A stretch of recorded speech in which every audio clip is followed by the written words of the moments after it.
آج ہم آپ حضرات کے سامنے ایک بہت ہی اہم اور متبرک مضمون لے کر حاضر ہوئے ہیں۔ وہ متبرک اور محترم مضمون نماز کا ہے۔ یقیناً نماز ایک بہت بڑی عبادت ہے اور محتم بالشان عبادت ہے، بڑی متبرک عبادت ہے، اور یہی وجہ ہے کہ قبر کا جو پہلا سوال ہوتا ہے وہ نماز کا ہی ہوتا ہے۔ نماز اللہ کی خاص عبادت ہے اور نماز کے ذریعے ہم اللہ سے قرب حاصل کر سکتے ہیں۔ نماز دین کا ستون ہے، اور میرے اور آپ کے نبی صلی اللہ علیہ وسلم نے یہ فرمایا کہ قرۃ عینی فی الصلاۃ، نماز میری آنکھوں کی ٹھنڈک ہے۔ قرآن کہتا ہے ان الصلاۃ تنہی عن الفحشاء والمنکر ولذکر اللہ اکبر، کہ نماز تمام برائیوں سے بچاتی ہے۔ تو یہ مضمون اتنا محتم اور بشان ہے، اور اس کے لانے کا مقصد یہ ہے کہ نماز ہمارے دماغوں کے اندر اچھی بن جائے اور بہتر بن جائے، اور نماز ہم اچھے طریقے سے پڑھنے والے بن جائے۔ ظاہر بات ہے کہ جو نماز کے بارے میں قرآن شریف یہی کہتا ہے کہ نماز تمام برائیوں سے روکنے والی ہے، تو اس میں ایک سوال پیدا ہوتا ہے۔ سوال یہ پیدا ہوتا ہے کہ اگر قرآن یہ کہتا ہے کہ نماز تمام برائیوں سے بچاتی ہے، تو ہم یہ دیکھتے ہیں کہ ایک آدمی نماز پڑھ رہا ہے، اللہ کی عبادت کر رہا ہے، اللہ کے آگے سجدہ کر رہا ہے، لیکن وہ تمام برائیوں کو انجام دے رہا ہے۔ جیسا کہ نماز پڑھنے والا جوا کھیل رہا ہے، نماز پڑھنے والا سٹے بازی کر رہا ہے، نماز پڑھنے والا گالی گلوچ کے اندر ملوث ہے، اور نماز پڑھنے والا ایک دوسرے کے ساتھ جھگڑا کر رہا ہے۔ تو جب ہم قرآن کے نظریے سے دیکھتے ہیں تو قرآن تو یہ کہتا ہے کہ نماز تمام برائیوں سے روکنے والی ہے۔ تب سوال یہ ہے کہ جب نماز تمام برائیوں سے روکنے والی ہے تو نماز اس انسان کو کیوں برائی سے نہیں روک رہی ہے جو اس کو پڑھ بھی رہا ہے اور برائی بھی کر رہا ہے؟ تو اس کا جواب یہ ہے، بہت اچھے طریقے سے آپ حضرات سماعت فرمائے اور سنیں،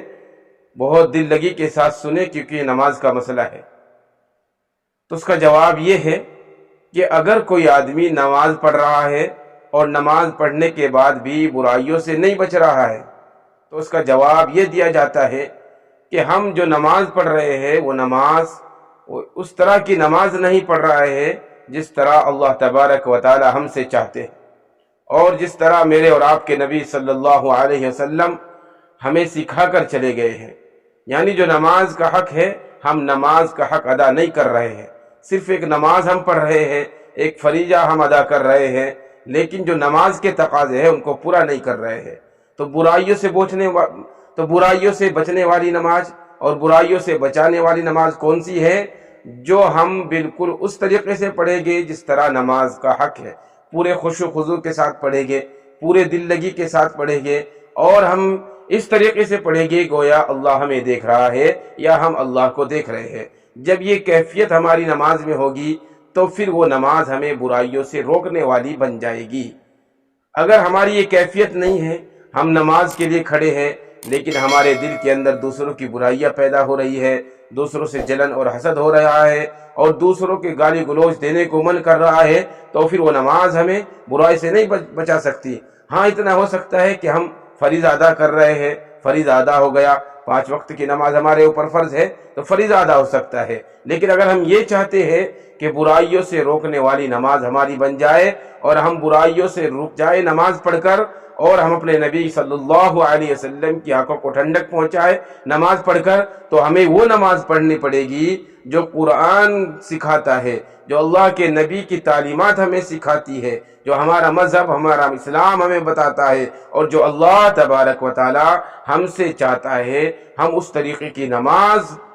جب پڑھیں گے اور ہمیں اس طریقے کی نماز پڑھنی پڑے گی تب کہیں جا کر ہم برائیوں سے بچ سکتے ہیں، نہیں تو اگر ہم اسی طریقے سے نماز پڑھتے رہیں گے تو ہم صرف نماز پڑھتے رہیں گے، برائیوں سے نہیں رک سکتے۔ تو امید ہے کہ آپ حضرات کی سمجھ میں یہ بات آ گئی ہوگی کہ جو قرآن کا فیصلہ ہے کہ نماز برائیوں سے روکتی ہے اور نماز پڑھنے والا برائیاں کیوں کرتا ہے، تو اس کا جواب آپ لوگوں کے سامنے آیا ہے۔ امید ہے کہ آپ لوگوں کی سمجھ میں بات آ گئی ہوگی، اس لیے اگر سمجھ میں آ گئی ہوگی تو ہم اپنی نمازوں کو اچھی بنانے کی کوشش کریں اور اپنی نمازوں کے اندر خشوع خضوع پیدا کرنے کی کوشش کریں، اور ہماری یہ کوشش ہونی چاہیے کہ ہماری نماز ہمیں برائیوں سے روکنے والی بن جائے۔ جب ہمارے دل کے اندر یہ جذبہ ہوگا، یہ تڑپ ہمارے دل کے اندر آئے گی، اور اس تڑپ کو لے کر، اس جذبے کو لے کر ہم اللہ کی عبادت کریں گے اور نماز کو پڑھیں گے، تو یقین مانیے کہ ہم تمام برائیوں سے بچ جائیں گے،